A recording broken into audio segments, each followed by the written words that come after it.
Pois bem, irmãos, então eu volto a dar continuidade, uma vez que o irmão aí deixou a gente mais decisivamente voltado para concluir o nosso raciocínio aqui dentro da palavra, né?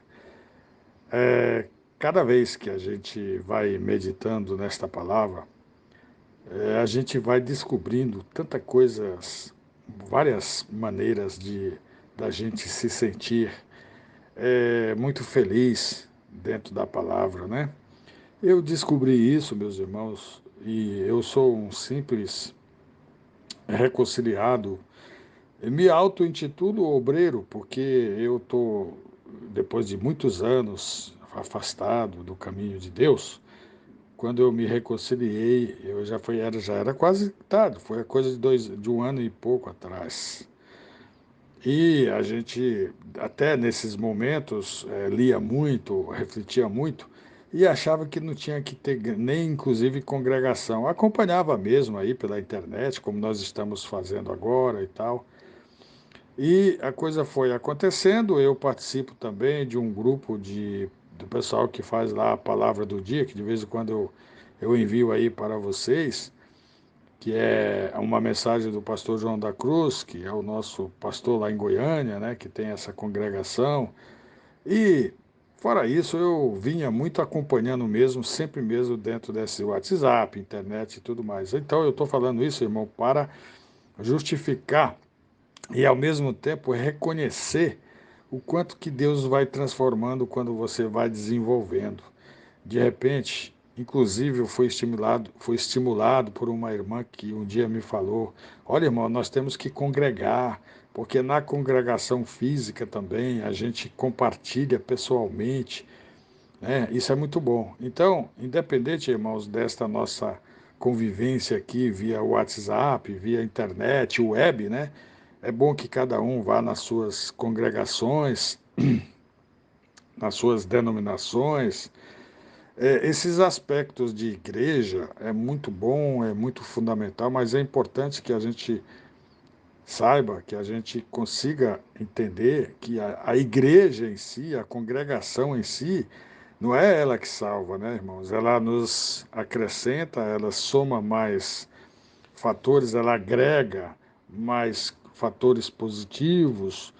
Quando a gente escuta um pastor, um irmão, um obreiro, um diácono, uma diaconisa, né, uma pessoa que está lá falando, a gente ajuda, aquilo agrega mais as nossas reflexões. Então, isso passa a ter, irmãos, algo que é diferenciado quando a gente está aqui na internet. Então, eu, partindo desse princípio, procurei aí uma congregação, que no caso é a congregação aqui do meu bairro, aqui em Belém do Pará, e é uma congregação pequena, mas muito forte, muito participativa. Pequena que eu digo é no volume de gente, não tem tantos membros na igreja, mas é uma igreja de muito calor, de muita unção, e quanto mais a gente vai, mais a gente se sente confortável.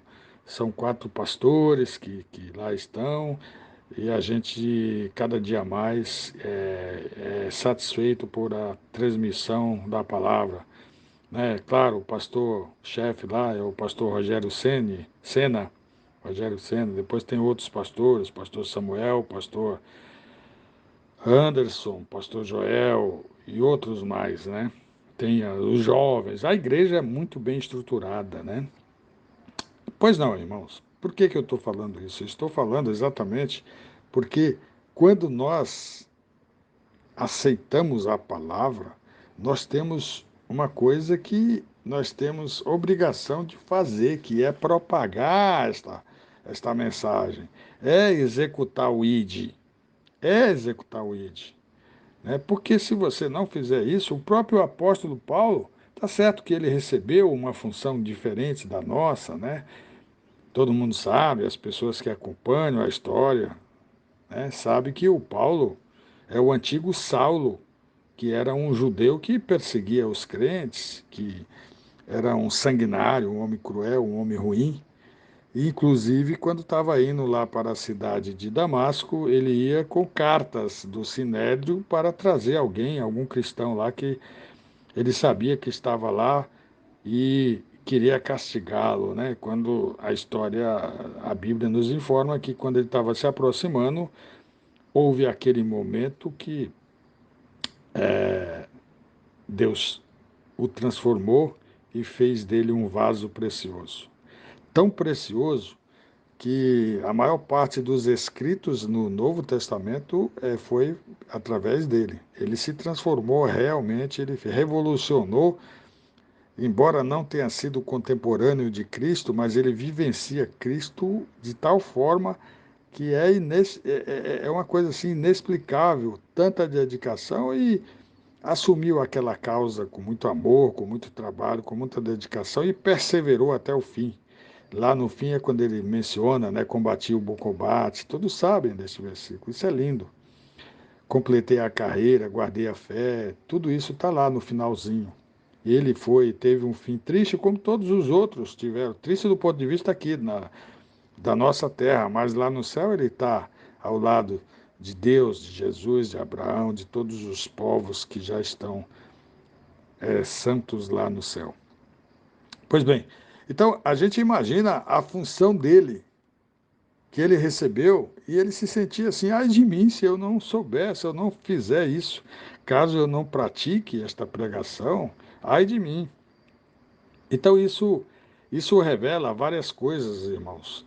Na minha percepção, eu imagino que também ai de mim, obreiro Valmon, se eu não fizer destas leituras, desses nossos encontros, se eu não transformá-los em fontes de agregação de valores, eu não estou também correspondendo, ai de mim.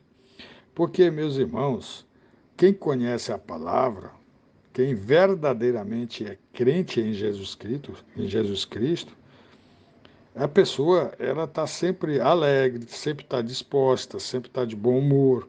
Ela não tem uma vida atribulada.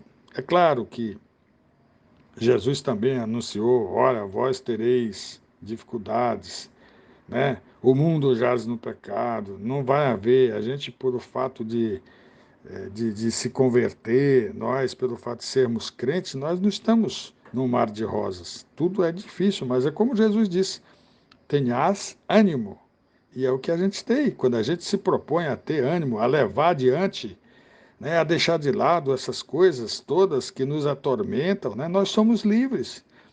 E o que é ser livre? É desde tomar posse da bênção, né, que é a revolução interior que cada um deve ter, como eu tive, como eu me sinto, e daí por diante. Então, isso é ser livre, isso é conquistar galardões,